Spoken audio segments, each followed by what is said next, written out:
Praise the lord. దేవుడు ఈరోజు మనకు అనుగ్రహించిన మాటలు. నీవు విశ్వాసంతో చేసే ప్రార్థనకు ఫలితం వస్తుందని నీవు నమ్ముతున్నావా? ఎల్లప్పుడూ మనం దేవుని కోసం ఆశతో ఎదురుచూస్తున్న వారమైతే తప్పకుండా అద్భుత కార్యాలను మన జీవితంలో పొందుకోగలం. విశ్వాసమే ప్రార్థనకు బలమైన పునాది. అలా కాకుండా విశ్వాసం లేని ప్రార్థనను నీవు ఎన్ని రోజులు ఎన్నిసార్లు చేసినా ప్రయోజనం ఉండదు. కేవలం బాధల నుండి విముక్తి పొందుకోవడం కంటే దావీదు దేవుని కోసమే జీవించాడు. దేవునితో సహవాసం లేకపోతే అతనికి దారి తప్పి తిరుగుతున్నట్లు దుఃఖసాగరంలో మునిగిపోయినట్టు అనిపించేది. ఏ ఒక్క రోజైనా దేవునితో సహవాసం చేయలేనప్పుడు నీవు కూడా దావీదు వల్ల దారి తప్పిపోతున్నట్టుగా అనిపిస్తుందా?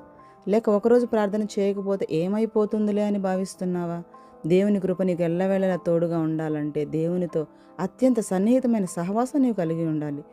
నీపై ఎంతో శ్రద్ధ నిలిపి నీపై ప్రేమ చూపే దేవునితో నీవు సహవాసం చేయాలి. నీకు దేవునిపై పెట్టుకున్న విశ్వాసమే దేవుని కృపకు నిన్ను మరింత చేరువ చేస్తుంది. ఆమేన్.